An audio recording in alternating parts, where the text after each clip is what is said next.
when I spit bars in a raid. Man, I go hard like Santan. Hello, welcome to another TouchyGooners podcast. My name's Lewis. I'm joined by German Dan. German Dan. German Dan. How's the German Dan? Yeah, it's going all right. It's going all right. Running smooth at the moment. Yeah. Smooth. Oh, that's what them Germans do. That's what them Germans do. Can't go wrong. Can't go wrong. Sean, how you doing, man? Yeah, all good, man. Tired.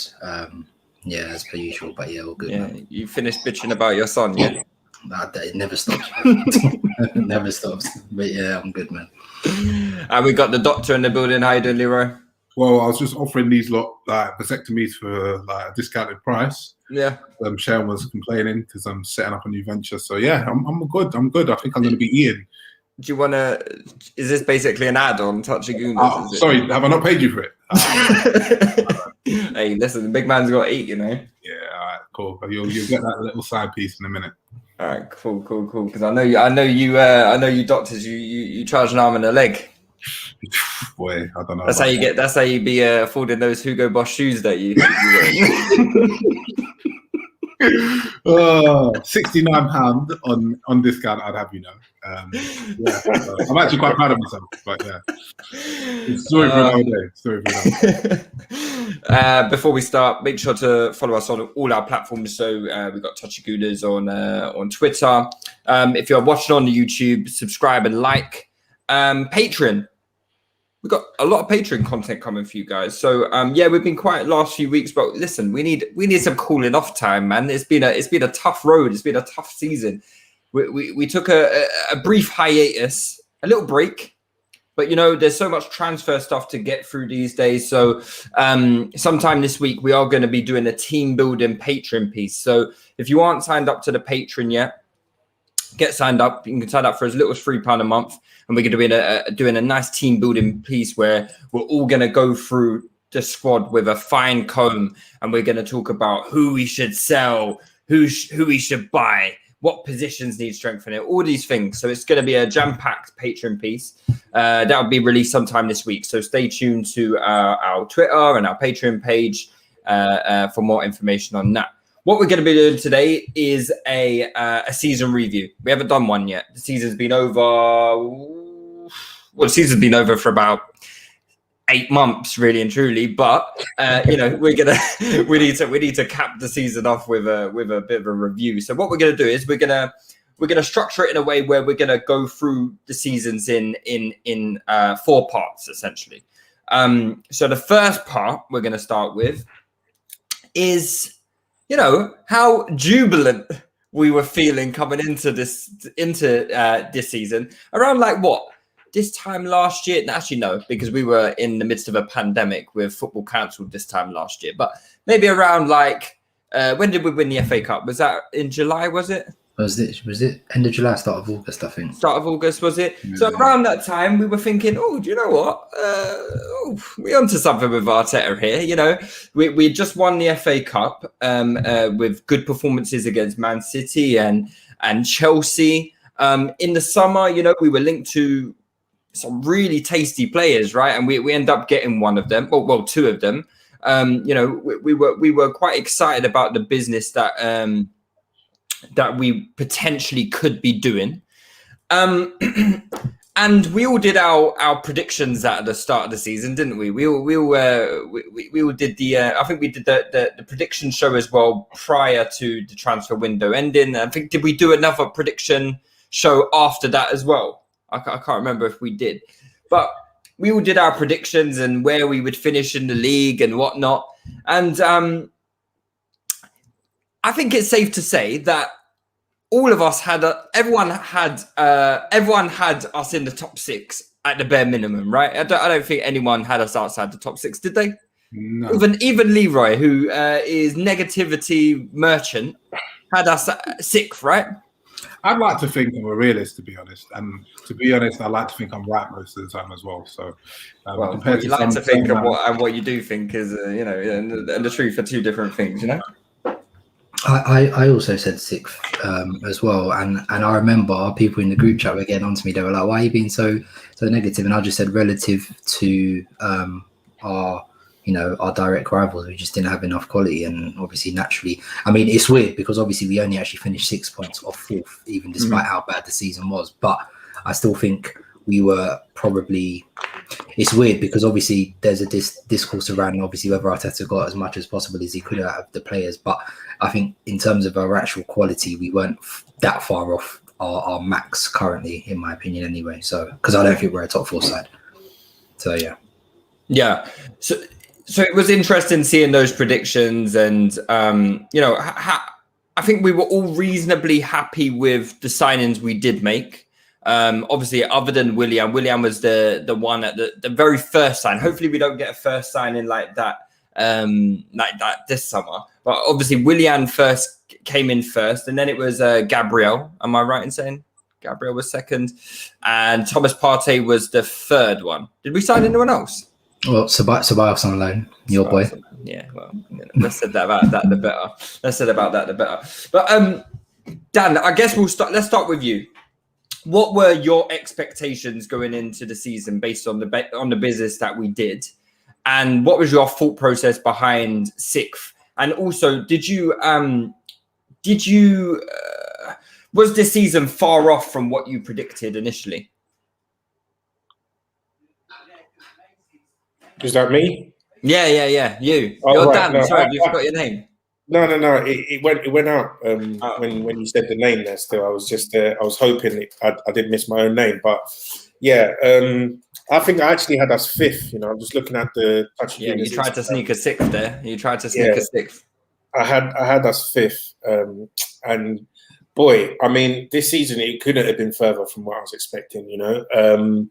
I feel like going into the season, I think that the best we could have hoped for was a Europa League finish. I felt like there was too much firepower in a number of teams above us. City, I expected Liverpool to be a lot stronger than they were.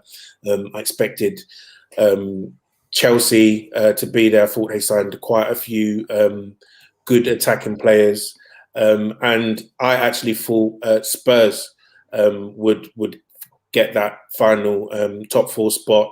Based on the fact that all of these teams have or had on paper more goals in the team. I think Lacazette had a very, very bad season last year, 10 league goals, the lowest he's ever scored for us. And I thought, if Aubameyang's the only one clapping goals, then we wouldn't have enough. So, based on that, I thought we needed another attacking player.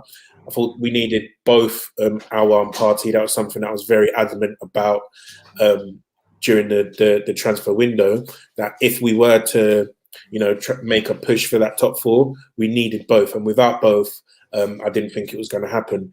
With all of that said, and seeing how the season actually did transpire, which I'm sure we're going to get onto, this season is probably the worst season I've ever seen from our Arsenal team. I know we finished on more points than we did last year, but, for me, it was just an absolute shambles. From start to finish. I think there was a middle period there where we did have some encouraging signs, but the start of the season, the way we started it, and the way we sort of let it fall apart as well, was just nothing short of a disgrace, personally. It was an interesting start to the season as well, because I think we won the Community Shield against Liverpool, didn't we? And then I think we won our first 2 games against Fulham, and the Fulham opening day game 3-0. It wasn't the greatest performance, but we won pretty comprehensively. And we were thinking, well, I don't know if everyone's thinking, but it was bright signs. It was bright signs. Then we scraped a win against West Ham. Leroy, what was you thinking after the first, 3 games and seeing our transfer business, what had been done so far? Was you still justified in your decision making on choosing 6th, or was you thinking, or maybe we could actually mount a challenge for top 4 here? Nah, I mean, from what I remember, I was just still thinking, especially with the West Ham game, because that was a game that we won by the skin of our teeth. And I was thinking, we still don't look like we can score goals. Fulham, they looked abysmal in that game, and we were like, they were going straight back down. So I wasn't really getting too excited at that point. I was looking at us thinking, we just need Partey. Like, simple as we needed some more presence in midfield. And I just felt we really needed Aouar as well, and we needed that creative option, because when we watch Arsenal under Arteta, especially in the back end of last season, beginning of this season, even though we played okay against bigger teams, we just looked turgid. We just looked stale. We didn't look like we could really cut teams open and create chances at will, which we've always done. And I felt that was our Achilles heel. We just didn't have enough goals and firepower in the team. So I didn't really change my view, even though we won 3-0 in the first game and we won by the skin of our teeth against West Ham. I was still pretty, I wasn't getting too carried away at that point. What about when Partey come in? I'm trying to remember what everyone's opinions were. I mean, we were all excited about the Partey sign. I believe Partey came in after the West Ham game. When did he come in? I can't even remember when he bloody came in. Was it like his debut was the Leicester game, right? Is that right? Yeah, I think so. Yeah, so we still had a few games before Partey come in. Sean, similar to you, given that we won 3 of our first games in the league, were you starting to, think, oh, maybe we could do something this season? Or, was you still adamant would be in that discussion for 6th place? Yeah, I tend to side with Leroy. It was great. I look back, I feel like people probably overhyped the FA Cup and Community Shields, which, while they were great to win, from the Project Restart last season till December, I just thought the football was very, very turgid. It wasn't creating a lot of chances. Arteta had obviously put a structure in place, which meant we were hard to break down. We had specific methodical ways of attacking, but it didn't lend itself to, a high volume of chance creation. And I partly put that down to the system, but also partly down to a lack of quality as well. So I wasn't infused. And like I said, even though we had a decent start, it just wasn't sustainable because we were just never a team that looked like scoring. Leroy references that West Ham game, and we were outplayed for large parts of that game. Large parts, and we only got the win by the skin of our teeth at the end.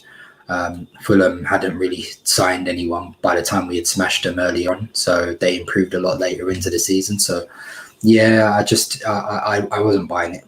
I really wasn't buying it. It's similar to Embry in terms of what you're seeing isn't necessarily, what's being produced isn't necessarily a result of what you're actually seeing. Do you know what I mean? So it didn't look sustainable, and ultimately that proved to be the case. Yeah, we also struggled against Sheffield United. I think that was the game where did we bring Pepe on? Brought Pepe on at halftime. Yeah, Yeah, we won that game 2-1, but that was another, because I think that was one of the first times we moved to a back 4 half to half, because we had played a back 3 a lot, but it just, I think, to the point we just didn't really look like scoring that much with a back 3. And we had about a 10-minute spell in that game where everything looked great. Better. But yeah, again, it was, and bearing in mind how bad Sheffield United have been the whole season, it wasn't great against them either. So yeah. So then after the Sheffield United game, that's where alarm bells really started to ring. We managed to get our business done. We were all hoping we would sign an attacking player before the deadline. Before the deadline came, but we managed to get Thomas Partey over the line. I'm sure we'll talk a bit more about Thomas Partey and individuals a bit later on.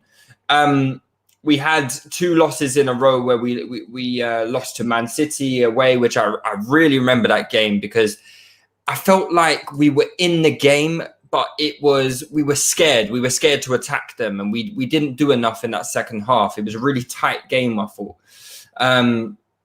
And that was alarm bells to me. And then we obviously lost to Leicester at home, where Leicester didn't do anything for the whole game, and then Vardy just did what Vardy does and just turns up with the winning goal late on. But again, another game where we monopolised possession, but we just didn't do anything with the ball. No chance created. So alarm bells was certainly signalling at this point. And then obviously we went away to Old Trafford, and we got probably our result of the season, right? When you think about it, going away to Man United, who have been pretty decent this season in terms of results, and getting a 1-0 win there. I guess at the time I was thinking maybe this could be the turning point. Do you guys remember the discussions of, oh, maybe Partey and El Neni is the partnership going forward? And people were saying this is the partnership that needs to happen. They complement each other. Dan, what was your thoughts heading out of that Man United game, and obviously seeing Partey against Leicester? It didn't quite work for him in that. I think we played a midfield three that game with Ceballos and Xhaka, and then we obviously saw the Partey and El Neni partnership. How was you feeling after that Man United game? Yeah, I think it was definitely positive, right? So I think that game was the first time we sort of did a high press all season. I think we tried it a little bit against Man City. They played through our press, and that's obviously how they got their goal in that game with Sterling at the other end. But then I think, in that United game, we were really front-footed, and I thought that was, going to be more of a blueprint for the rest of the season. We didn't create that many clear-cut chances. I think Willian hit the bar. I think Pepe might have had a couple that went just wide, if I'm remembering the game correctly. But I didn't think it was like a perfect performance, but I definitely came out of that feeling positive.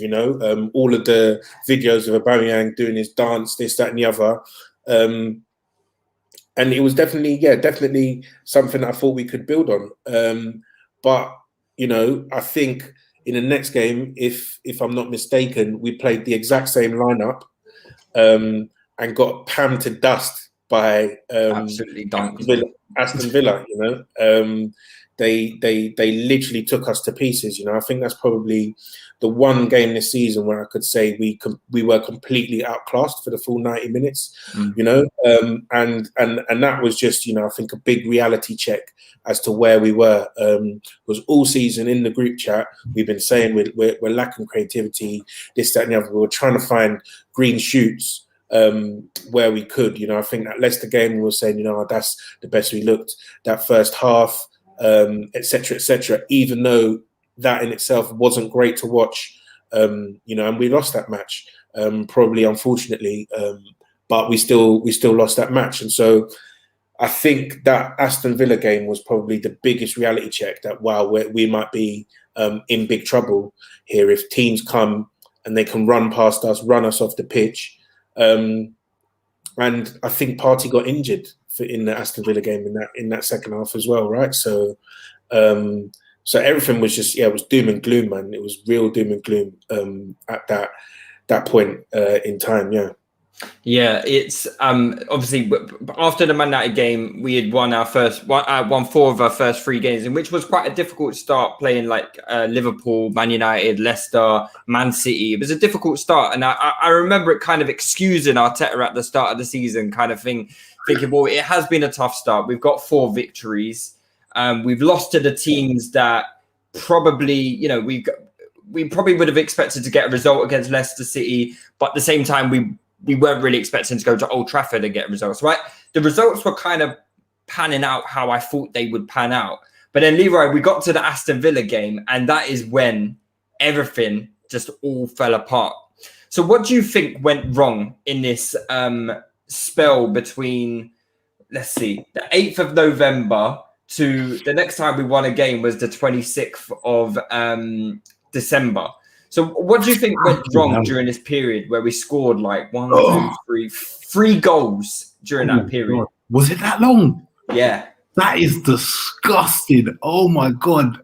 Wenger is Baba Wenger. That is bastardized his legacy. Jesus. 3 goals in 7 games. No wins in 7 games. Oh, hideous. And that was international breaks as well.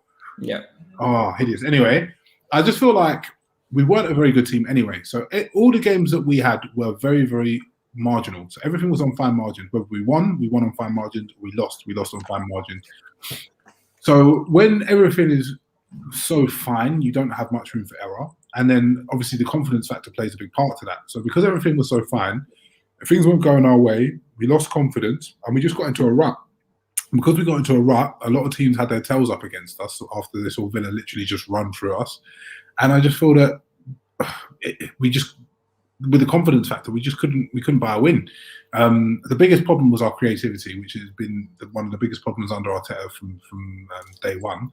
And without any creative force in the team, he was losing confidence in himself, chopping and changing, trying to find a system that worked, and he couldn't. He tried Lacazette 10, tried all sorts of stuff, but it just didn't work. So I just feel that was it. And then when we brought ESR into the team, that kind of solved a little bit around the creative issue. And also, I do feel the factor is as well, because we started to get such bad results, a lot of the older players, they started to check out. I think this is when the rumour of the David Luiz and Willian coup was rampant, because you could see the older players kind of started to check out and stop running, especially up top. Willian didn't run anyway, but a lot of them stopped running. So when we brought in the younger players who were fresher, one, he solved the creative element with ESR just being a creative type player anyway, with his movement, his technical ability, and just the way he conducts himself in the 10 role. And number two, he just brought on 3 players that are going to run.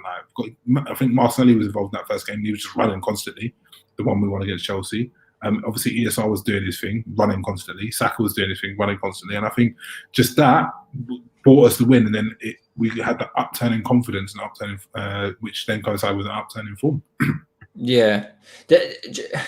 You see that whole period, Sean? That whole period is like a bit of a blur to me, right? From that 3-0 against Villa to right up into the Chelsea game, it all feels like the same game. A really long game, 3 months of football or whatever it was, however long it was. Like, what was the most disappointing result in that sequence of games for you? And what was the game that, you know, really worried you?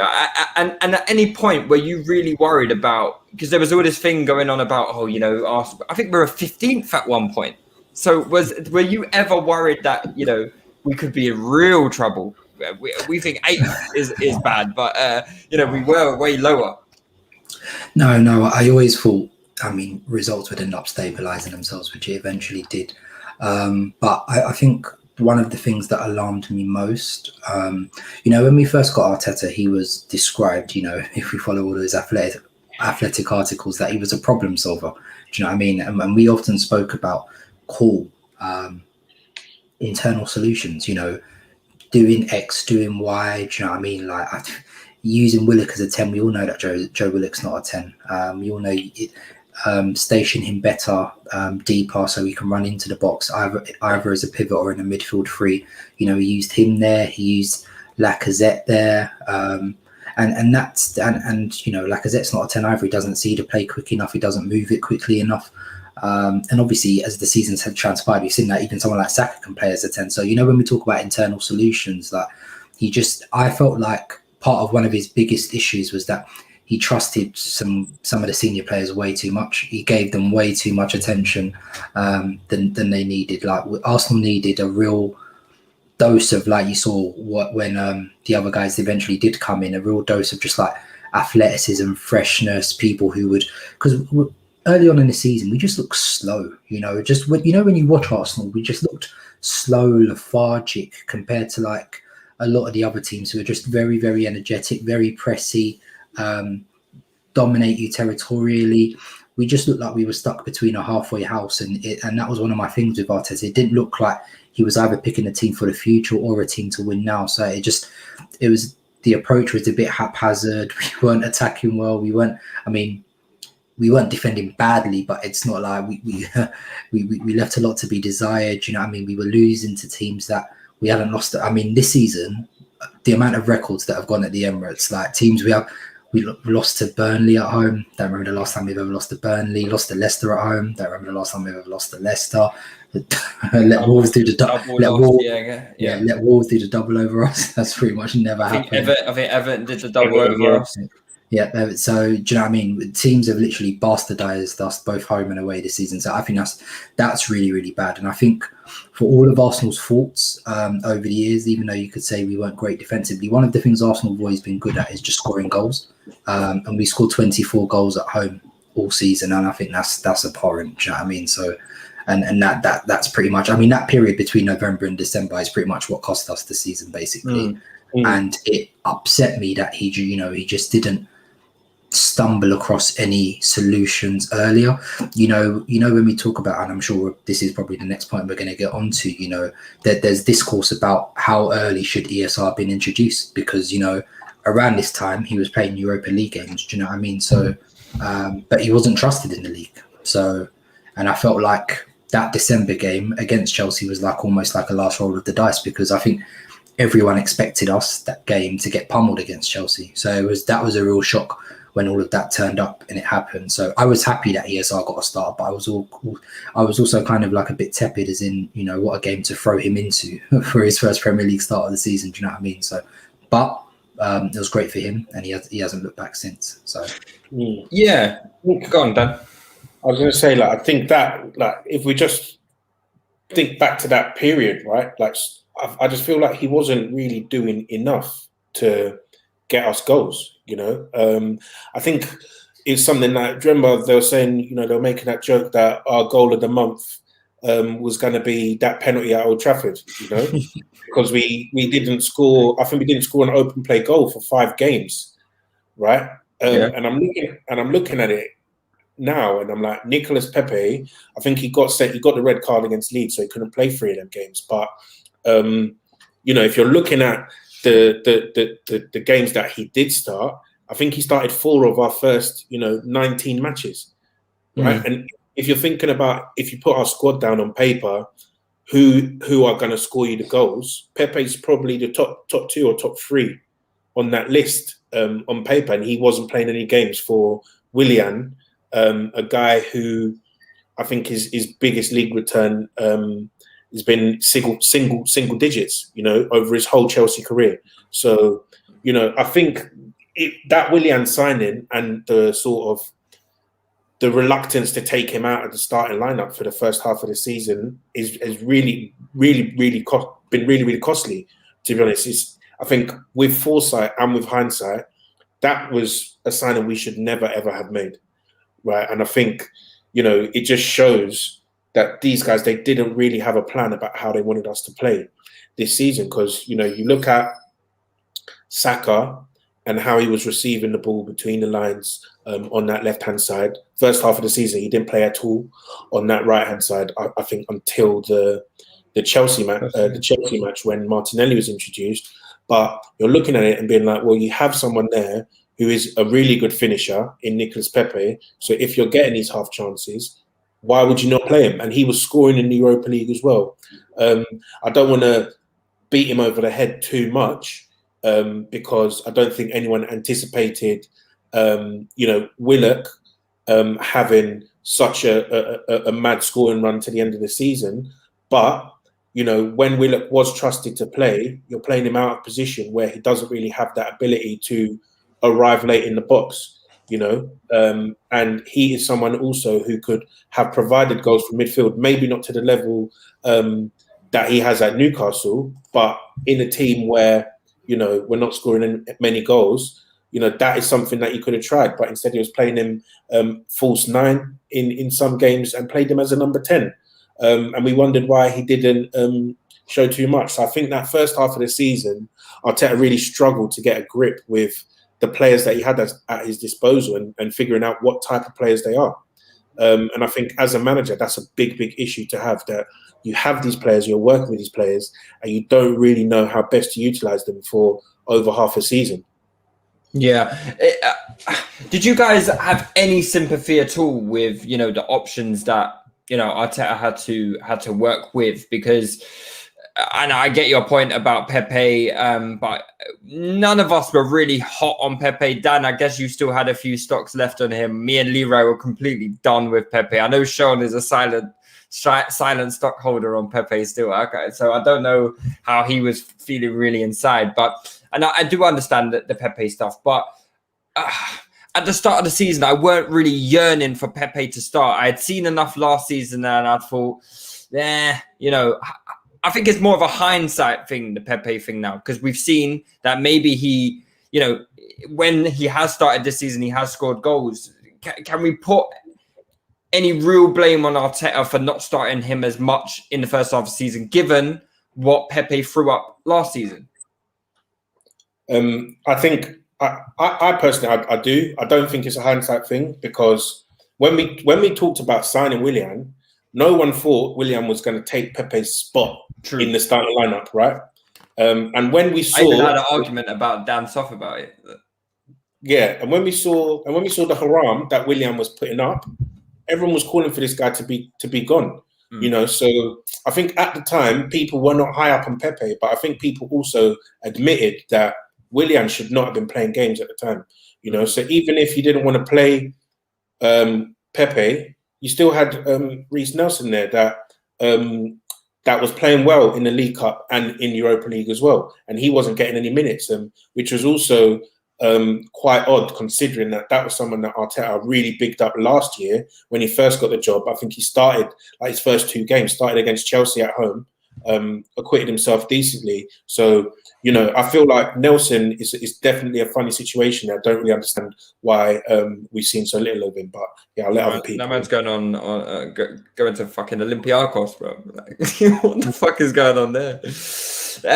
Yeah, all right, Leroy. Let's get on to because you started talking about the Chelsea game and what was the catalyst for changing that game, do you think? And you know, essentially, listen, I don't want to do this whole since Xmas stuff, because we can really paint a positive light on the season by doing the whole since Xmas stuff. But we have seen it's a very noticeable difference in results, maybe not so much performances, but certainly in results from this Chelsea game, which was game week 15. So what was the catalyst for change from that game to, you know, maybe for the rest of the season? I mean, I think the catalyst is really simple and pretty obvious. So not to draw it out, it's bringing a creator into the team in Emil Smith-Rowe, and then later bringing Odegaard in as well. It's Arteta stopped overthinking, doing Tinkerman and having our players dropping into the left half space and this lopsided formation, playing a flat 4-2-3-1 and keeping it simple. And it's having players that want to actually run for the team rather than Willian, who is literally the biggest actor I've ever seen in my life. That guy will pretend he's running and he's not doing anything. People called Ozil fake, yeah? Yeah, no, Willian's worse. Worst. He's the worst. So I feel like having people that actually run in terms of ESR, Saka, and Martinelli intermittently, which that's what triggered it off in the first start of the game, but then he got taken out of the team. I feel that was it pretty much. And it was literally as simple as that. And then Arteta being a bit more like traditional and stop trying to be too clever. From that Chelsea win, that was obviously a very impressive performance by us. We went on to win a few more games after that. We beat Brighton, which was an impressive win by all counts, because Brighton are a decent side. Then we had a great performance against West Brom, where we beat them 4-0. Disappointing draw against Palace, where we kind of seemed to regress back to what we had been doing. But then we beat Newcastle 3-0, and we beat Southampton 3-1. I think we had the draw against Man United. Dan, I think it was at this kind of stage now where you were getting into some debates about the football Arsenal were playing and how good a team we were at that current point in time. Do you think you overdid it a little bit? Nah, not to be honest. I actually don't think I did, but people wanted to make out that I did. You know, I feel like my statements they were quite measured in what I was saying. I don't think I was second best football team, second best. I said I think we are playing the second best football at that time, right? And for me, obviously, I just say what I see. You know, I was watching the teams around. I think Leicester were playing poorly. I think Chelsea were playing poorly. I wasn't really too impressed by what I was seeing under Tuchel. Initially, I thought they were very, very boring to watch. Liverpool were in turmoil. Spurs were playing awful stuff. I don't think West Ham were very particularly enticing to watch. But people took that as me saying, you know, oh yeah, we're the second best team in the league, this, that, and the other. So, you know, that was my statement, and I don't think I was taking it too far. I think we were playing some nice stuff, and I think it continued on for a few games. You know, I think there was a good win against Leicester. A good win against Spurs. I think we played well against Burnley, despite the draw. Xhaka kicking the ball into his own net.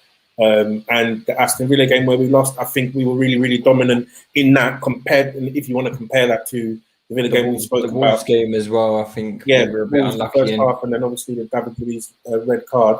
And if you compare that Villa match to the other Villa match where we went one behind and couldn't get anything of the ball even after that, I thought we played really well to try and come back, and we probably just missed the final pass in that game. So I know what people like to do, and they want to make out that you were being, over the top, this, that, and the other. But I think for maybe a period of about 10 to 12 games, I think the football we were actually playing was really, really good. Actually, let me not go too far. It was good, right? But I hear what people have said about, it's only for limited periods. It's not for the full game. That's why we can't get the results, this, that, and the other. But for me, I think that's more, around the personnel profiles that we have, the lack of athleticism that we have in the team, and the lack of finishes.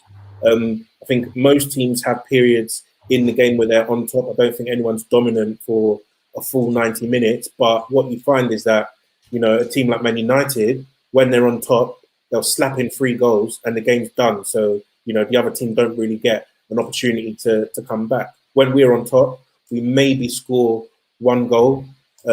Oftentimes this season, we don't even score. So that's a real issue for us, is that when we are on top, we weren't able to put teams to the sword. And I think that's what we saw with the results of those performances.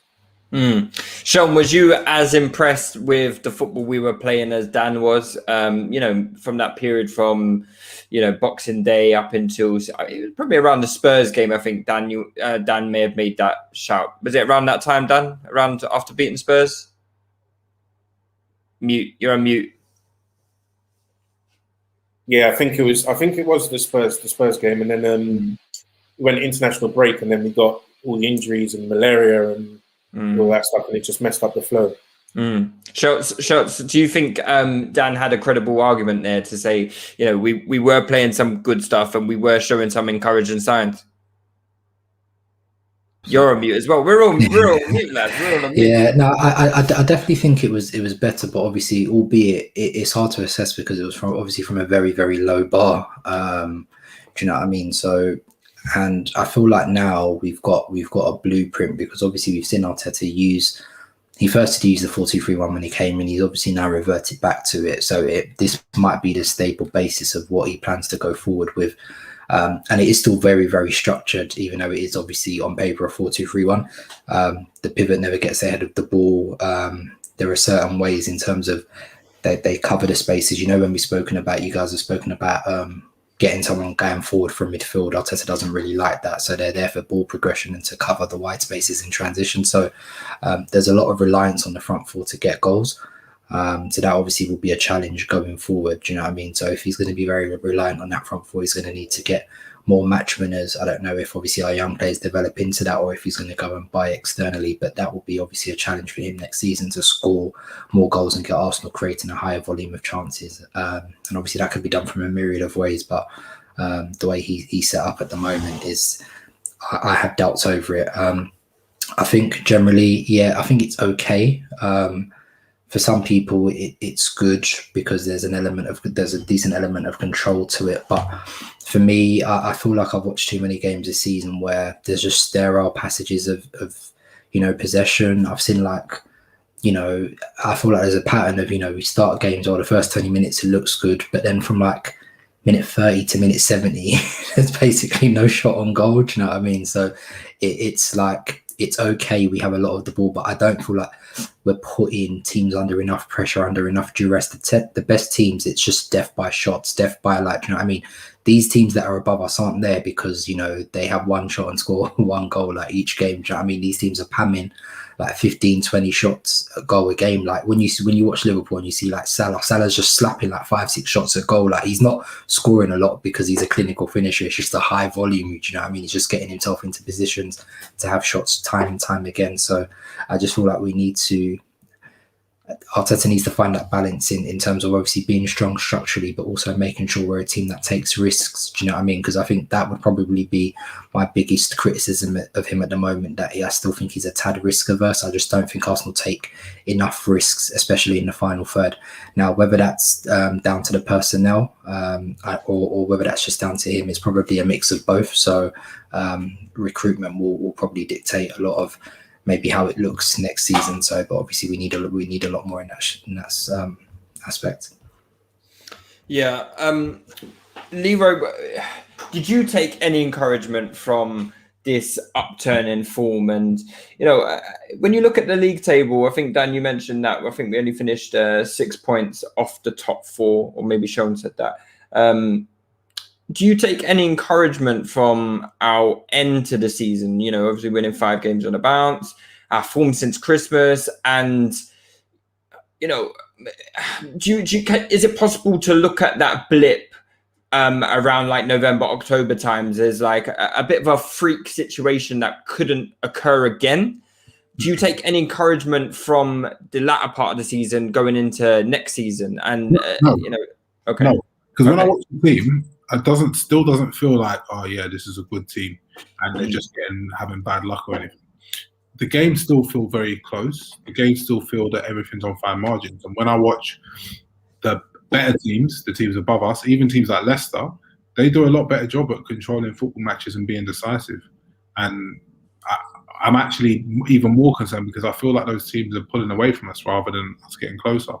And I really look at our squad and I look at our players, and our first 11 at least, what we could put out, it should be competing with them, most of them. It really should. It's not as bad as people say. So, I don't really take anything from it at all. I feel like, if anything, we're still underachieving from a performance perspective. Yeah, it's even that the 5-game winning streak. I'm kind of looking back at it now, and these 5 games at the end where we, it's probably put a more of a shine on our season that we don't really deserve, if that makes sense. It's brought us closer to finishing. We I think when we drew to Fulham, I think we all kind of accepted, well, this isn't, we're not going to get anything this season. We know Europa League is going to be out of the equation. I don't think any of us really had any faith in us winning the Europa League or anything like that. And those 5 wins, they weren't exactly convincing. The Newcastle win was probably the most convincing win out of all of them. The West Brom one, we scored 3 fantastic goals. The Chelsea one, we got battered for 95% of the game. Palace was tight, but we managed to nick it, the same as Brighton. So nothing to me has really changed. It just seemed like, whereas earlier on in the season, the games were tight, we couldn't score.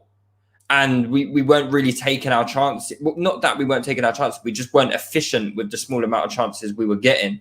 In those latter 5 games, I felt like, Pepe was scoring worldies, Willian was scoring worldies. Everything was just clicking, and I feel like that's just the variance in that's what XG shows you, really and truly, is that over the course of the season, yeah, fine, you might not take your chances in certain games there, but it kind of balances out across the season, where you're going to have a spell where everything you shoot on goal is going to go in, essentially. So it is difficult to analyze. I just want to touch on the Europa League before we wrap things up.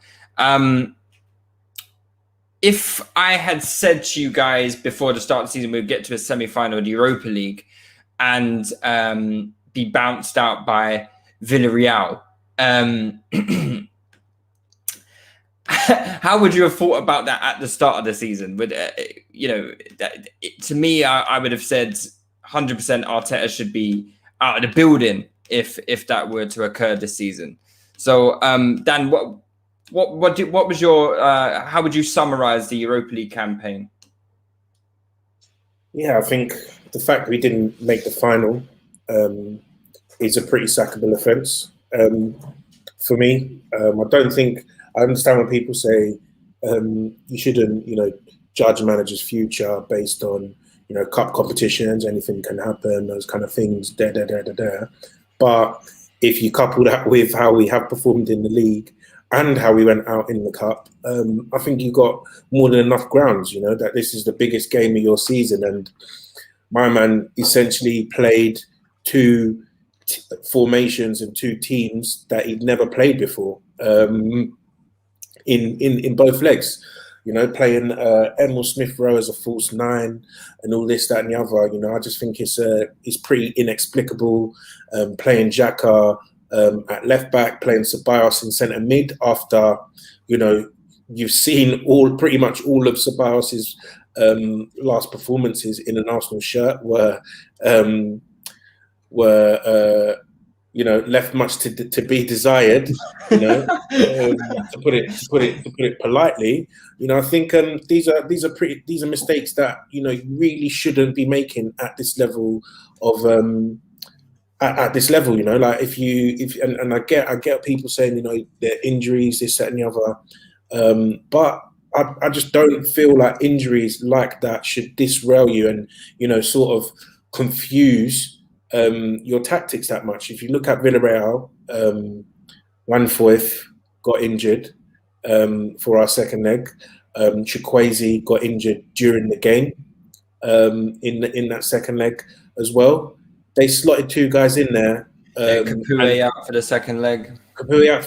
They slotted two guys in there, and they were able to, perform to a reasonable level. So I know that we were missing some big players, but a manager of this supposed caliber should be able to do better. Once we saw that draw, we all said, "Boom! That's the easiest route to the final that we could potentially get." Emery's, Europa League hoodoo aside, we should be beating them. And I think it's nothing short of, I said this, I don't know how many times I said this season, nothing short of a disgrace. Probably a record number of times. We're a record-breaking team this year, so a record-breaking amount of disgraces. Just a shambles, man. We've certainly been disgraced this season. But yeah, that was quite depressing. I can't lie, lads. Going through those results, it was rather depressing. I guess what we could do now is we can start talking more about individuals and games and goals and all of that stuff. Not much to celebrate, mind you, but let's start with like the player of the year. Is it obvious just to say Bukayo Saka as the player of the year, or are there any other kind of like noteworthy shouts? Like, does someone like Emil Smith Rowe maybe have a shout? I think if ESI had been fit all season, he might have run in close because he's been very, very good since his introduction. But it's hard to look past Saka, especially considering how many different positions he's been used, how he's pretty much been burnt to a crisp. I read today that obviously out of any under-21 player in Europe, he's played the most minutes. So I do feel we have to be very, very careful with him. It's brave, direct, taking risks, fantastic decision-making. He's got a hell of a lot of assists this season, so I think he's been great. Shoots well off the left foot and right foot. Obviously, finishing is probably the weakest aspect of his game that he'll probably need to try and work on and improve going forward. But I think he's shown great development this year, and I feel like, and I hope that we still continue to develop him in the right wing position, because for me that's where he looks the most threatening. Yeah, agreed. Before we do that, actually, I did want to just go through the team, go through the squad, and just maybe assign like a grade to that player. I guess it could just be a quick thing where we just go through all the main players and give them a grade of whether like they underachieved or whether they played well this season. We'll start with Bernd Leno. If we do it, say, out of like 10, what would you guys be giving Bernd Leno out of 10 this season? Because for me, 5. I was going to go lower. Wow, right, okay. Yeah, I was going to go lower. I'm going to say 4 out of 10 because I think he's been shocking this season. Absolutely shocking. When I think about the amount of goals that he's been culpable for this season across it's not even like he's had runs of bad form. It's been all across the season. He's been poor. and he hasn't had like a run. What's been Leno's great game this season? Can you think of many great games from Leno? Yeah, it's peak. Villarreal in the first leg, maybe. He's made some match winning saves or match saving saves, but overall he's been poor. He's been poor, so I can't say it's like So 4 out of 10 is fair. I'll give him a 5. But yeah, 4 out of 10. I think he's pretty fair. He's not been good. Dan, Sean, what about you guys? You won't catch me disagreeing too much here. 4, 5, whatever. Yeah, I think his mental has been fried this season. You know, he's given it the stick talk about, you know, I'm the number one. I've always been the number one. All of that stuff, and it was bad. Yeah. Oh no. Yeah. To be fair, this comment Leeds away. Leeds away, yeah, but Leeds were just smashing the ball over the bar like how many times? So I don't think he was. Yeah, I think it was poor finishing more than great. Yeah, Rafinha had about 12 shots and they all went 30 yards wide.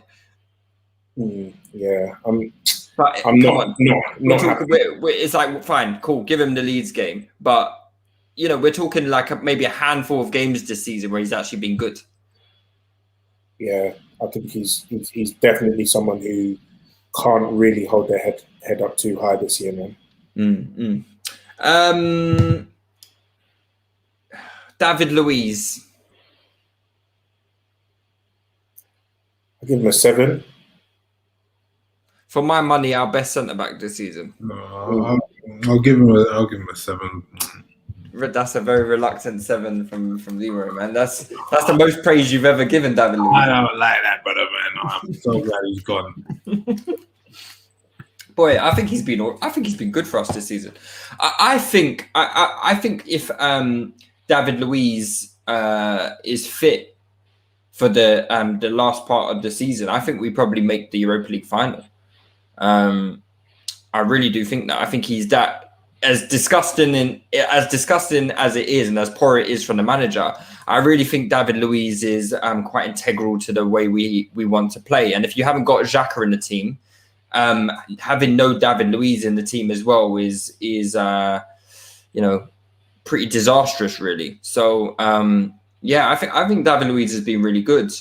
Definitely better than last season, and is probably one of the few players that Arteta has actually got the best out of, if that is even enough praise. But yeah, what about you, Sean and Dan? What do you think about David Luiz? Yeah, agreed on both. I think he's been our best centre back this season. 7 out of 10. But all that said, right time for him to go. Thank you very much. 2-year contract. Bring in Saliba now. Let's play him. Boy. What about Gabriel? Signed from Lille in the summer. Started 22 games in the league this season. Were you guys expecting him to start a little bit more than he has done? Yeah, I was expecting him to start a little bit more. I think Gabriel was in a situation where I love the signing and I love the talent, I love the player, I love the profile, but he might not have had the best season for several reasons. So that's why I'll give him probably a 6. But I still think that's a good signing, and I'll definitely sign him again if you ask me again back in summer, because I think there's a lot more to come from him. Yeah, I like 6. I think 6 is good. I was even going to say 6.5 because we signed him, but obviously we signed him not necessarily for what he is now, but it's for what he could be. This is the same with Saliba, but you know what I mean? We signed him because of his profile, what he allows us to do as a team, station the back line a bit higher as well. There's been some gaffes, there's been some errors, but that's natural to be. 22 is very, very young for a centre-back, do you know what I mean? So he's still got a lot of development to go. And I expect him to improve again next season. Do you know what I mean? So hopefully there's more of a consistent partnership next season, because there's been so much chopping and changing at the back line. I know Arteta likes to rotate a lot, but I feel like centre-back is one of those areas where you just want to have more of an established centre-back partnership. You know who your best two are, and they play 80 to 90% of games. And obviously you rotate maybe out for cup competitions and stuff. But yeah, so I think he's been decent. And I expect more to come from him next season. Yep. Rob Holding.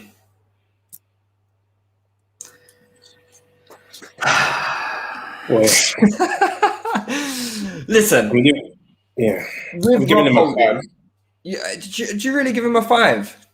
I give him Because a 5. if I look at just his performance, right, no matter what I think of the player, I think he's shit. Okay, so if I think he's shit, but I don't think he has performed to a shit level. I actually think he's performed above his level this season. He's actually, in my eyes, I think he's provided him. He's given a season where he's put himself in the shop window as a Premier League defender. I think he's added significant value to his name as well. So for that reason, I would actually give him a little bit higher than a 5. I would say like 6.5, because it's not his fault he's shit. It's not his fault he plays for Arsenal. He's done well, things considering, by his standards, I believe.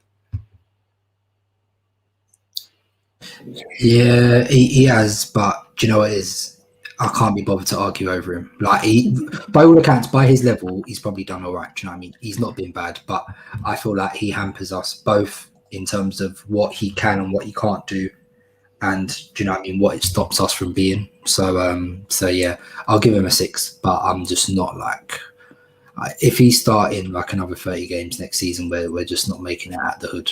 If I'm being totally honest. Can you imagine? Yeah. Can you imagine? Any Leroy? Any thoughts on the Holding rating? 6. I don't like talking about their players. 6. What about Pablo Mari? Pablo Mari for 6. Keep moving on. Same 6. I don't have much. To be fair with Pablo Mari, yeah, I'm not as down on him as I was when we initially signed him. Like, as backup, I'm actually okay with him. Like, he doesn't stop us really from doing anything, so I'm okay with him. But I still don't, to be fair, actually, I saw a lot of shouts from people that were saying that he was better than Gabriel, which I don't agree with. And I don't agree with that. Like, where Pablo Mari is right now, that's his ceiling. He's not going to get any better. Fourth choice. Yeah, fourth choice centre-back, fine. And another left centre-back option, fine. But, yeah, there's not a big deal of analysis needed. 6, keep it moving. Yeah. Kieran Tierney. 8. He said 8. Hi. Okay. I think why an 8? He's been injured a lot, but when he's played, it's been cold. Like, his impact on the team is undeniable. Yeah. He's been basically a one-man left wing. Like, yeah. Offensively, defensively, he's not really got the run around. He's just been injured. That's the only thing. Yeah, I think Kieran Tierney is absolutely cold. Yeah, I feel like it's hard to argue against it. Like, he's like, in terms of how he transforms it, he basically owns that whole left flank, and like, you can basically vacate that left flank and he'll dominate it himself. Like you said, the challenge is, and he even said it himself in an interview the other day. He said, because he plays every game at 150 miles an hour, he says, I know the way I play is going to make me pick up knocks. So Arteta needs to make sure that, boom, if you know Tierney is probably not going to play more than 30 games a season, then you need to have, you know what I mean, an adequate backup for him. So, yeah, when he has played, he's had, for me, he's one of the best crossers in the league. Like, you know what I mean? He should have double figures for assists. But because how many times in a game when Tierney's playing do we say, brother, that's a sick cross, why is nobody on the end of it? Do you know what I mean? So regularly. I even saw the Arsenal account they posted, because he finished 3rd in our player of the season. They posted a video of him today. Like, you just see how many balls that he fizzes in across goal, and he gets so pissed off with people. He's like, why is nobody on the end of it? And you can't blame him, because he's doing exactly what you want from your left back. So yeah, hopefully the conversion rate from his crosses will be a lot higher next season. Let's hope so, man. Let's hope so. Hector. 3. Wow, you think he's been that bad? Yeah, I don't think he's been good at all. I think he's been dreadful. Jesus. So that's a shout for like one of the worst players this season then? Yeah, 100. I mean, to be fair, no one's going to be worse than Willian, but Hector's been bad. He's been bad. I can't wait for the Willian rating. Terrible. Yeah, I think 3's even high. I'm not going to lie to you, man. I know Dan doesn't like Bellerin, but yeah, it's. I mean, he looks like he's on his way out, doesn't he? And from time Callum Chambers comes in, and he's not a natural right back, Callum Chambers, or it's not the position that essentially we bought him for. But he's looked better out there than Bellerin. What would you guys give Chambers? Just make sure Bellerin's replacement is not. It's privy to a bacon sandwich. No. In my squad again. ever. What about if they're Muslim? Bro, like, okay, As maybe, long as long as they meet, it's yeah. cool. Yeah. Even if, do you know what I mean, if it's halal, it just needs to be someone who's strong and sturdy. Do you know what I mean? So, As long as they're comfortable and hotel in their suit. Fair enough. What about Chambers? He did quite well when he came into the team. You know, I'm still not too sure if he is the answer at right back, and I'm still not too sure if I like him at right back. But he definitely had a few good games there. You know, West Ham, namely, was a really good one for him. What would you guys give his season out of 10? give him a 6, 5, 6. I think the upsetting thing with Chambers, and I always come back to it, is that I just wish he was faster. Generally, because I really like him as a footballer. As a footballer, I think he's really, really good actually. And it's funny because when you look at Callum Chambers, you don't look at him and think he's actually good at football, but he is. And but he just can't run, and that really just hampers him like at the top level. He's probably going to get a new contract, I reckon, though. And as backup, I don't mind him, but yeah, obviously we need a new first choice right back. But I think he's done all right when he's played. He's not had like any howlers, really, has he? I don't think so.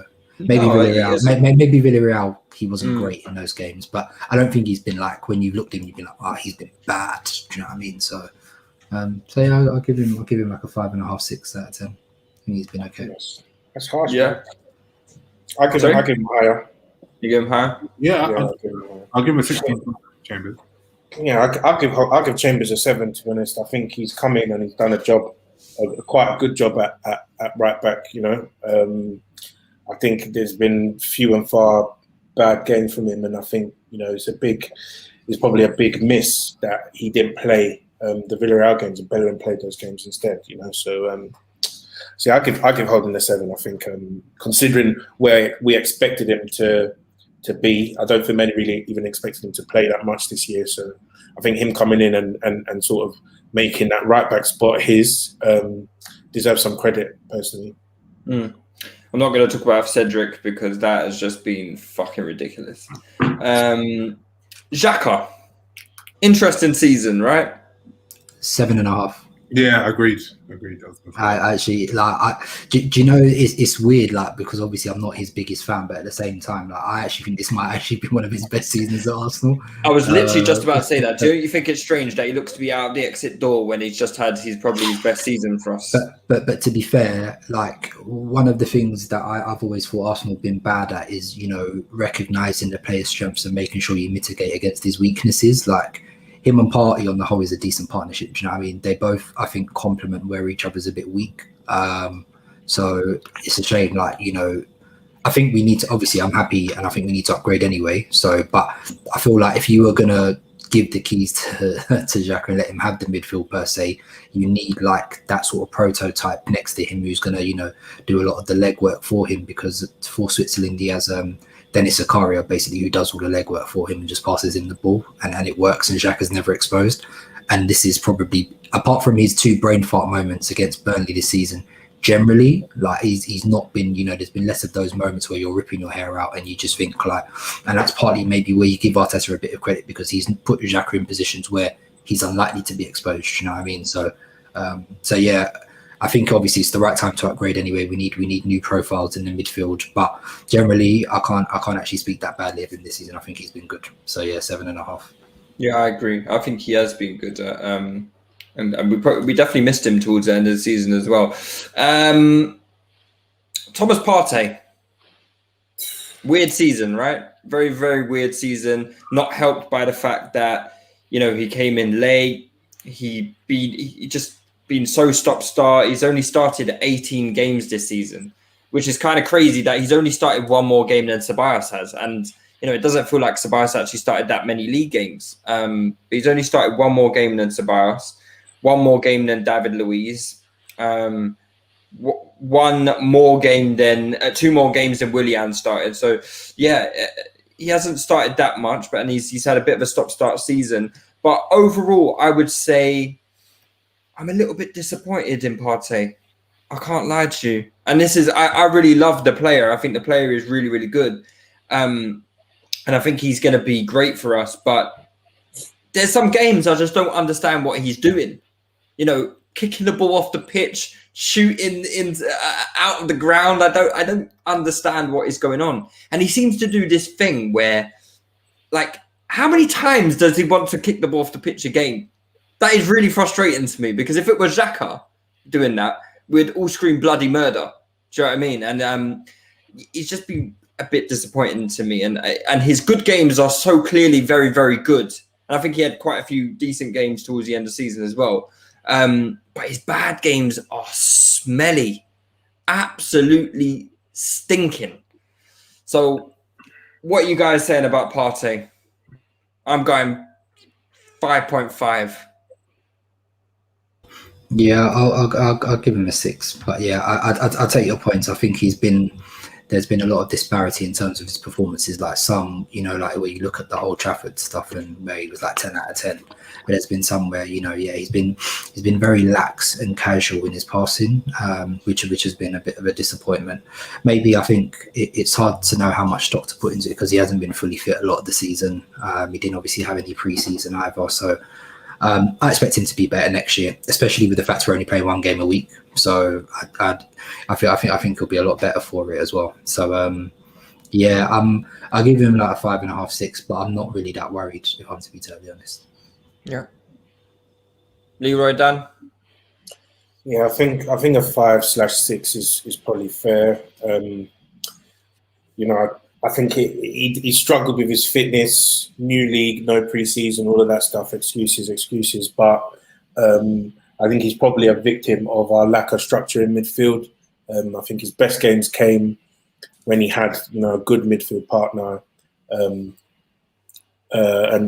not when he played alongside certain guys who I won't name again.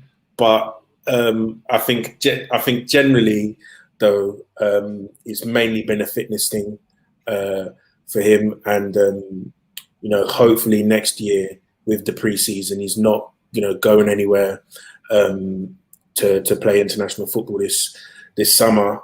So he should get the full whack of that preseason. He gets someone alongside him who can run, so he's not left in no man's land all the time. Then we might see a better version of Partey, man. So more to come, but yeah, I'll agree with a 5.5, maybe even a 5, to be honest. Leroy, what about you? I'm giving him a 6. Now, I do feel like he's had some bad games, but I feel like he's had a proper scrutiny, and a lot of people I think are overdoing it because he's had some shockers and he's had some like public type disaster classes, and he's had some real good games as well. But I feel like a lot of his games have been in the middle, and when they are in the middle, even though he's not setting the world alight, he's doing some very, very important stuff for our team in terms of progression of play. And I feel like what he's doing is normal for Partey, but if you look at that compared to other players, it's difficult to do. So I feel like even the games he hasn't been wow, he's had such a good impact that I feel that that's been underrated or overlooked at times. So that's the reason I'm going to give him a 6, because even though he probably performed below the level that we expect of him, I still think he was a massive contributor. And when he was in that midfield, more often than not, we were a lot better than when he wasn't in that midfield. Fair enough. El Neni? 5. El Neni is what El Neni is. He's such an odd player, man, because he doesn't do anything, but then occasionally he'll just bang one in from 30 yards. So that's it. Yeah. Keep it moving. He's got a few decent goals this season, right? Yeah, I'm not commenting on any, man. What about we'll skip some bars. What about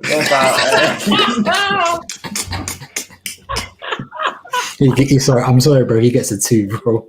He gets a 2. I'll give Sabas a 4. I'll give him a 4.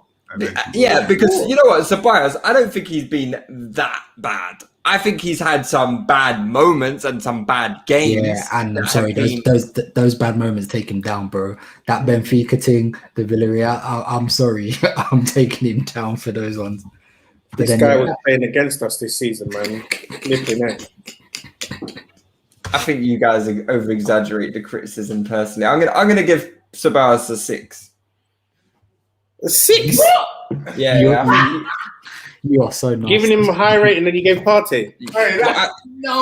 Yeah, because it's based on expectation, right? So That's actually ever done, you know. I expected a lot from Partey. He didn't really perform to the level that I expected of. Yeah, fine. Spurs had a bit of a poor season, but I'm also going to factor in his post-lockdown form into this rating. You know what I mean? So he's going to factor in last season's form. Yeah. So I think we need to take it all into consideration. I'm not going to lie to you. That whole statement is just racist.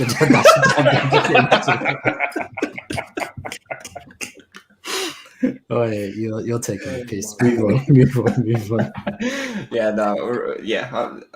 It's about a 6. I think that's a fair rating, man. I think that's fair because he got 3 assists, more than Partey. Oh my god, I can't believe he's doing this. You're a nasty guy. Okay. What about Martin Ødegaard? 6 for me. 4 for me. No, I knew you were going to do that. No, I think 6. Actually, I'm even going to 6.5. 6.5. Really? Yeah. I'm going to give him a 5, man. I think he was a steady guy. He came in, he helped a little bit, but didn't quite do enough, I think, for me. So, Ødegaard is such a weird one because I feel like if we played him as a pure 10 with 2 like high octane centre mids behind him, I feel like he could do a lot of damage. I don't feel we saw anywhere near to his actual top level, apart from the West Ham game. I actually thought it was good in the derby against Spurs as well. But I feel like there's a lot more to come from him. My actually main issue is that because he's so centered to one space, that's kind of my issue with him. Just, that lack of dynamism. And also he operates in the space that Saka likes to cut into. So it's naturally, it's quite obviously, it's interesting that he's not given like Saka a single assist or, they've not combined a lot. So I don't think they have that sort of same relationship that, Saka has with ESR, for example, which is a lot more complementary in terms of how they link up. So that would probably be the reason why I wouldn't sign him, if I'm to be totally honest with you. Oh, so you wouldn't sign him, Sean? No, I like him, but I feel like I wouldn't sign him. Okay. No, I'm just taking notes, mate. I'm just taking notes. I've got my receipts ready, innit? I've got my receipts. Because set man, we were talking about 70 million a few months ago. No. That was German Dan, not me. German Dan said he would pay 70 million. Not me. I never said that. German Dan is the most un-German person with a wallet. He like, I don't know what it is. He don't shop at Hugo Boss, does he? Eh? The Nigerian side of him comes out because he starts talking mad prices. Like, pay it, man. Wages as well. Talking about Bertang and wages and that. Man. Yeah. I don't know what that was all about. Well, he needs to get back to his German roots and watch the pennies pounds look after themselves. Leroy, what do you think about Ødegaard? What are you going to give I'll give Ødegaard a 6. I feel like before the injury, we saw a pretty good Ødegaard and we were all quite excited. After injury, it took him a while to find his rhythm again. He was a little bit mediocre in that period, but I've seen enough quality in the player. I would 100% sign him. For how much? I'll sign him anything up to 50 mil. I think he's worth that at his age, with his ability level. And I feel like he'll be a super player for us. I think he'll be fantastic. The only thing that's making me a little doubtful is the fact that we have Emil Smith-Rowe at home. And is that going to stifle his development in his key position? Spending that much money, maybe it would be better to get a more versatile player. Who knows? So yeah, that's what I would probably do. What do you think, Dan, about Ødegaard? I don't know. Like I think the price is like I've been on record for this, right? Like even before, the injury and stuff. I feel like the price has been quoted just a bit too high for my taste. Like I think in terms of what he brings to the table, I'm not sure he's exactly what we need. I feel like we need someone with a bit more oomph, a bit more power, a bit more goal potential. In there, I do understand that he's like a highly creative player, but I want someone who can bring that creativity and chip in with 8 to 10 goals themselves, who will make that run in beyond the striker at some points as well. So he doesn't really float my boat in terms of what I think the team needs. I think as a player by himself, if I was, a team like Man City, where I think they can probably afford those types of, luxury players, is the way I see him, then, by all means, go ahead and spend 50 mil on him, because he's a nice piece to have. But I'm not quite sure that we're quite there yet. If this was, the Arsenal teams of old, where, we got the Rosicki's, we got the Nasri's, the Chlebs, and, all of these man knocking about, then I think he'd fit right in. But I think in terms of where we are now, I think we need something a little bit different in that position. You're on mute, Liz. My bad. Sorry, guys. I said, what about Emil Smith Rowe? 8.5. Oh, This is a propaganda machine. Yeah, absolutely. You know me from the. Let me not even lie. I was even going to say higher, but I said let me chill, relax. So I say 8.5. And I think it explains itself. Basically played half a season, 4 goals, 7 assists, decent return statistically. I think he brings a layer of dynamism. What did Odegaard have? Definitely not that. 2, yeah, I think like 2. Moved on, carry on. But yeah, no, I feel like Lewis knows what Odegaard has because he quotes it every fucking 2 weeks. It's not 2 and 2, by the way. It's 1 and 2. No, he got 2 goals. He scored 2 goals. All comps. Oh, all comps. I was sorry you guys are putting the all comps in, are you? Yeah. But no, I think he's been great. Just generally, I think he's been a breath of fresh air. I don't think anyone expected him to do what he's done. I think he does a lot of good stuff. He's a very dynamic player, combines well in short spaces, but can carry the ball well upfield. He's got a very good shot on him, and I think people will see that in time as well. And I think he gets into the box well as well. So I expect to see that goal tally increase next season for him as well. So yeah, I'm just happy, just generally, 1, that he got his chance, and 2, like he's actually showed what he can do, and I think we're only scratching the surface as well. So I think I think he's been a great revelation for us this season in a bad season. So yeah, I like 8. I think I'm gonna go with 8. Yeah, I'll go with 8 as well. Yeah, 8's around. 8's around. Bukayo Saka, 9. Starboy. Yeah, 9. Even though he's started out the last 15 games, I'm giving him a 9. Yeah, I was gonna say, like, what you're gonna give him a 9, even though he's been absolutely shocking for a while. But I think he's tired though. Do you know what I mean? Like, he's just played bare football, and that's why. Even though I'm happy he's gone Euros, I wouldn't have been upset if he didn't go Euros, because Loki, I think he needs a rest anyway. Yeah. Because what you're going to bear in mind now, he's going to go Euros and play, and then he's going to have like probably a slow start to next season, just because obviously he's going to come back. Do you think he's going to play much though? Do you think he's going to play much at Euros? We'll see. One of the things I'm quite happy about is that he wasn't taken as a defender, because I think a lot of people thought he would be like, because England took Chilwell and Shaw, so do you know what I mean? Like, and on the list he was listed as an attacker in it, and he played in one of the front 4 positions today. So he probably it depends what happens. His first goal as well. Scored his first goal. But I think Rashford and Sterling, I think we'll see how they come back from their injuries. Sancho available, so he might not actually play that much, and I won't care too tough, to be honest. Yeah. I think 9 is good. Simply because of and what I'm doing with that as well is I'm like factoring in my expectation of the player. I didn't think he could really do it as a forward, so I'm factoring that into my rating as well, because he has exceeded everything that I thought he would do. And yeah, man, I just can't complain. I think we've got a real gem on our hands, and hopefully, if he can work on his finishing, he is someone I think should be pushing double digits next season for goals, because he gets himself into and assists. He gets himself into really good positions. So yeah, I really think he can, if he can work on that side of his game, maybe we can have a goal scorer on our hands there. Did everyone give their rating? Yeah. No, I agree with that. Carried the team on his back for half. Yeah, back is hurting. All right, Willian. Fuck yeah, now. Minus 10. Fuck. He's not even getting a score. But if I have to give him a score, yeah, 0. 0. The worst. Yeah. I mean, have we had a worse signing than Willian? He's pound for pound. He's got to be. He's Has got to to be be. one of the worst signing. Even Generally. pound with £0, you know. Wow. Yeah. That's what I'm saying. Because I think it comes with the fine. You can look at someone like Pepe and say 70 million has been an absolute disaster. But yeah. It's at least he has done something. At least he has scored goals. What's Pepe got this season? 15 goals or whatever, 17 goals or whatever it is.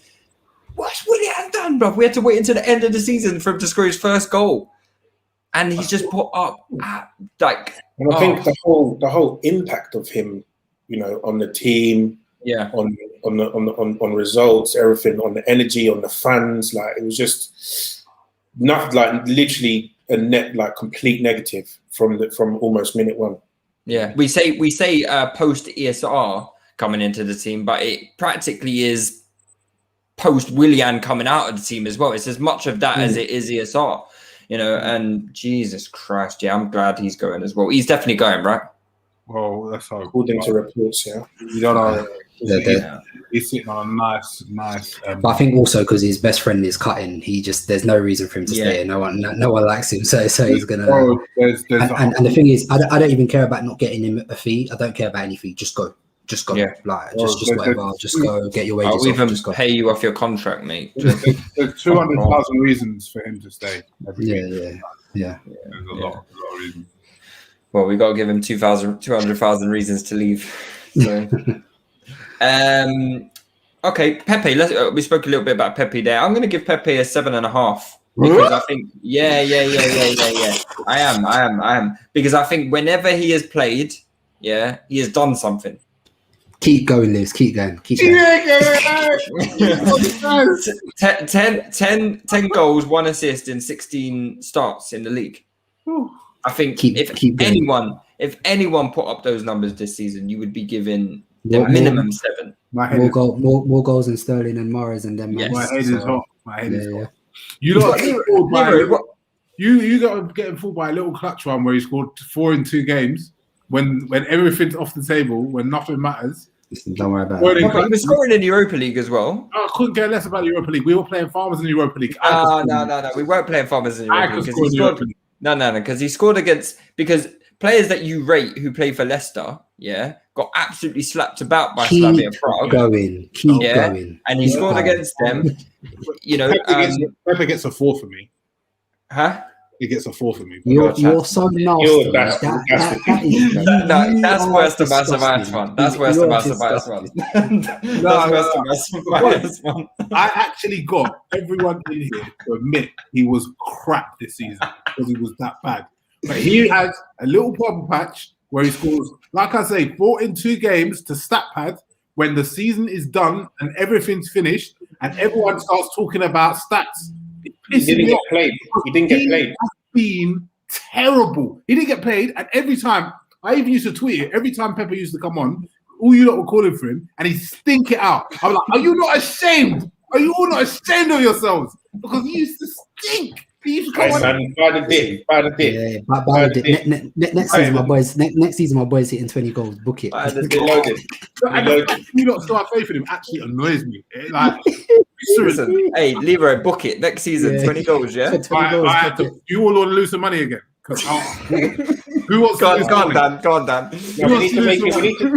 The thing is, I need to make it an all comps thing now, But we're not in Europe anymore, so he can't even stat pad. Do you know what? Do you know what? 20 in all comps is a nah, he ain't getting 20 because we aren't in enough competitions. He ain't getting 20. Lewis, you ruined it for me, bro. I can't. But Leroy, I'll bet you. Who's talking spicy about 20 goals? Because I'm looking to win some money. So I forgot we aren't in Europa League. I forgot we're not in Europa League. If you're in Europa, you will get 20 next season. I'm telling you. Well, we're not in Europa, clearly. I'll make a bet with you. Arteta will probably sign Buendia. I'm playing right wing in it. So Leroy, I'll make a bet with you. Yeah, he's going to score more goals than he did this season in the league. How many get in the league? 10. 10. Oh, that's a decent bet. So 11 plus next season. No. It's not. Nah. It's not strong enough. That means you're backing him, then, Leroy. You know, I'm not backing him. I'm not backing him because, bruv, this is what he'll do when the season's done and we're out of the top 4 by what? February, October. When the games don't matter, he'll score a hat trick and another 2 goals in the end, and to mask another stinking season. And all of you are disgraceful. I actually think you make me sick. All of you make me sick. All right, Leroy. Price of the brick is going up. He's got a 4. All right, Leroy. What bet would you take? Because we're obviously in the FA Cup and all that, I'd take 15 goals all comps. And we're in the League Cup, FA Cup. Lewis, I'll take it, you know. I think. Well, go on, take it then. No. He doesn't want me to take food out of his young son's mouth. Because I will, you know what? I'll take £50, I'll buy Russ, I'll come to the house, I'll eat them in front of your son. Sean's like, yeah, Lewis, I'll take it, you know. I'm like, go on then, take it yourself then. No. Listen, I've got bigger priorities. Gambling other people's money, you know. And that's staying quiet because I took his money this season. Yeah, I can't talk shit this season. We'll revisit this, Leroy. We'll revisit this. Listen, I want it on record. They've all pussied out of that bet, yeah? Because let's see what happens. Let's see what happens in summer. I would have taken the all comps with you if we were in Europa League. I would have said 20 all comps, 100%. I would have said 20 all comps, but I don't know if he's going to play in the League Cup, and we might get bounced out in the 3rd round of the FA Cup.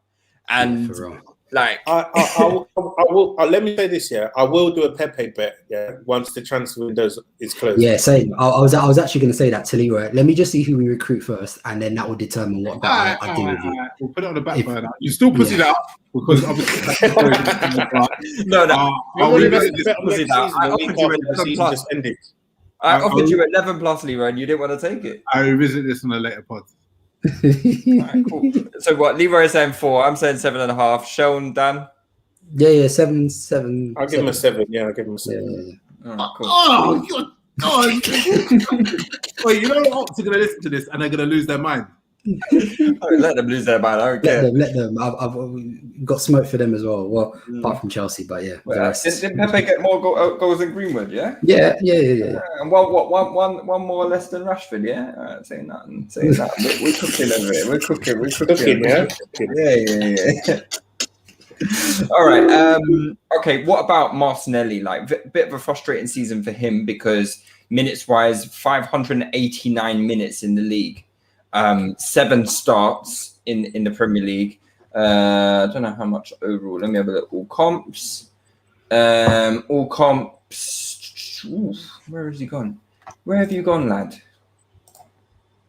Anyway, Martinelli, where are you? He gets a 5 from me still. You're 5. Yeah. Partly because obviously he just hasn't played that much, so I can't really give him like a high rating. But to be totally honest, this is going to be unpopular. Like, I'm just not that big on him. I have to be totally honest with you. I'm not that big on Martinelli. I'm just not like. I think a lot of people like. I love his effervescence, like his enthusiasm, the fact he runs till it hurts. But I'm not convinced by the quality. I have to be totally honest with you. I'm just not like. I don't like his all-round game. Just doesn't do enough for me. Like, I can't lie to you, especially when he's played as a left winger. He just doesn't do enough for me. Like, I'm more infused by what I've seen of Balogun. I have to be totally honest with you. And obviously, Balogun hasn't even played like any league minutes for us. But I have more confidence in that. I'm open to being proven wrong. Saka shut me up completely. So. Like, I might be sitting here in a year's time and saying I was completely wrong about Martinelli, but I've got a big data set on what I've seen so far. What I really liked of Martinelli was when I saw him play as a striker under Emery. All the other times, I've just not been that massively wowed by him. I have to be totally honest with you. Dan, what about you? Yeah, I mean, I think Sean's being a bit harsh to be honest, and I probably feel the opposite to Sean. I'm very high up on Martinelli wherever he plays. To be honest, I think the way that he plays, it's not particularly going to be always nice on the eye, but I think he's got big impact on the game always. Whether he's up front, whether he's on the left, and I don't think you can really coach that too much. So, I think there was in the TG group chat and stuff, there was like talk, they don't like him on the left, this, that, and the other. But I think, this season, in the short times that he has played, I think he's put in two different types of performances from the left. I think against Newcastle, he was very much like the creative spark in the team. I think he created the most chances on the pitch. And then I can't remember whether it was Fulham or whether it was someone else. Maybe it was Crystal Palace or something where he scored. He was very much the guy that was taking all the shots and being on the end of chances as well. And all of that was from the left. And this season, when he's played up front, I don't think we've seen the same sort of dynamism that he showed under Emery. Maybe that's inherent on the system that we played, because our strikers don't really get a lot of chances. But I think next season we're going to see a very, very good player, whether he's playing on the left or up front. I think if he gets a lot of minutes, then he can really explode next year. Leroy, what about you? I don't want to take too much time, but I echo everything that basically Sharon just said. So I've said it in the TouchyGooners group chat. So I've been a self-confessed Martinelli stan for a while, but I've always said that I maintain that I wasn't excited about what I've seen and more excited about his potential. And I saw that potential in the same way when he was playing out front for Emery. Out wide, I just don't think he has the ball handling ability, the technical skill set. He's very loose. It's quite, it's just not got the all-round quality that I like. Up front, I thought that would sort of highlight his good points in terms of his tenacity, his instinctiveness around the box, his finishing, etc. Well, maybe not finishing, but his ability to have shots, I should say, rather than actual finishing. But and hide his bad points, which is his ball handling, his technical ability, etc. But when I watched him up front, he clearly doesn't really know how to play the position. I mean, that may be a factor that we don't create much in terms of chances, but it doesn't look like he knows how to play the position. So I want to see him develop in that position, and then I think he could have a potential for us. On the left, I really don't think he's got the ability to do it for it. I mean, I think if we got a big offer for him, I would definitely sell him. So I'm a bit concerned about Martinelli in terms of development, because I still think there could be a world-class player in there if he's developed correctly, but I don't trust us to do that, if you know what I mean. So I'm a little bit worried about Martinelli, if I'm honest with you. I'll give him a 5. I hear the reservations, but at the same time, I do feel like when he has played, he has been influential. It might not be in the manner that everyone might like, and it might not be the most aesthetically pleasing. But the games he has played, I feel like he's created chances. He's been a goal threat. Out of all our attackers on the pitch, he seems to get, when he is on the pitch, he seems to get the most chances, the most shots on goal.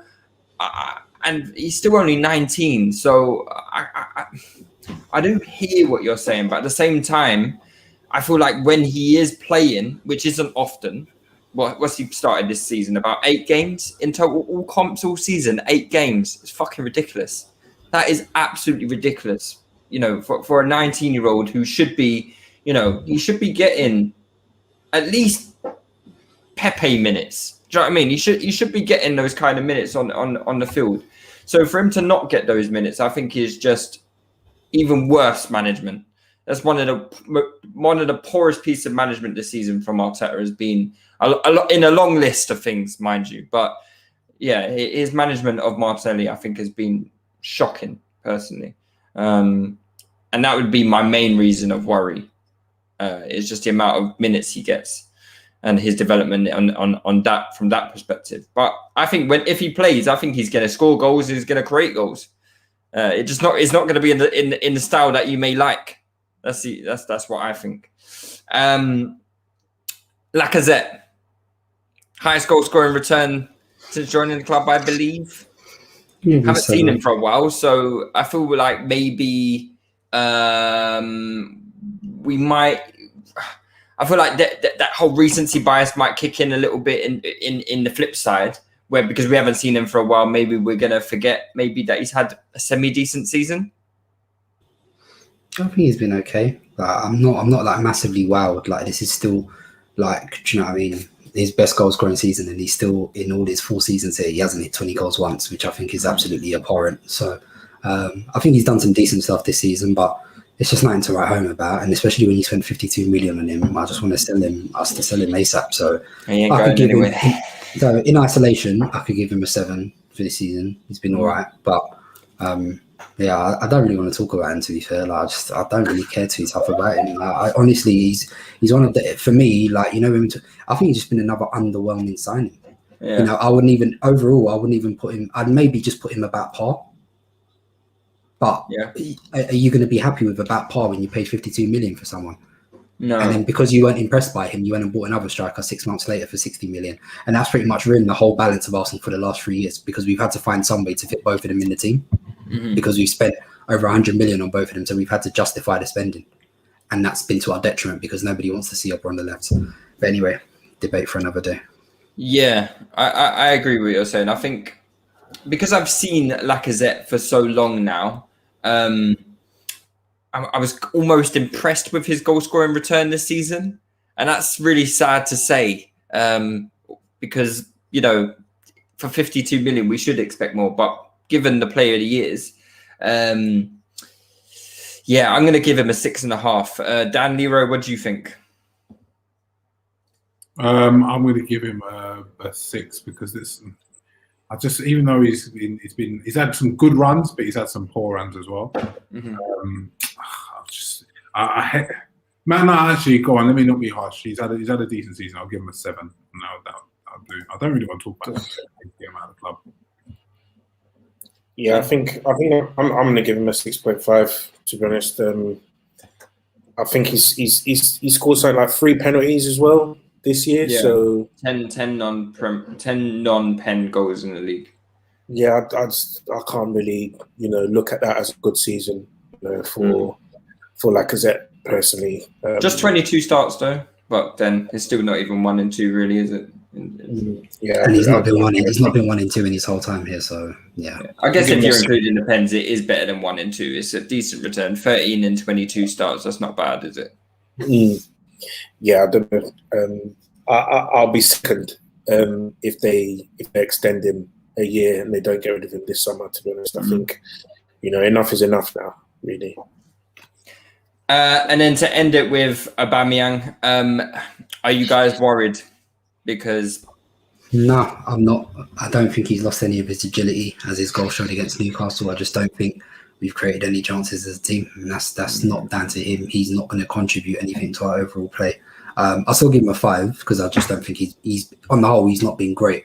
But I think the problems are much wider than him, rather than it being specifically being him. So yeah, I'll give him a 5, but I think there's a much wider discussion to be had here around what you want from your centre forward or how you want to build. Because if now all of a sudden you're putting a load of requirements of what you want from your centre forward, the debate then comes, well, why did you give him a new contract if you knew this is what you wanted from your centre forward? Do you know what I mean? So you gave him like a massive new deal, but then you're not building around him. So do you know what I mean? And that's a question for the coach. But that's a debate we can have on our squad building, team building, whatever. But yeah, I'll give him a 5 overall. Because at the end of the day, I do think it's 2 goals in his last 12 games as a striker. No, it's poor. It's poor. Don't get me wrong. But at the same time, how many chances have we been creating in those games? Do you know what I mean? But how much is that down to him?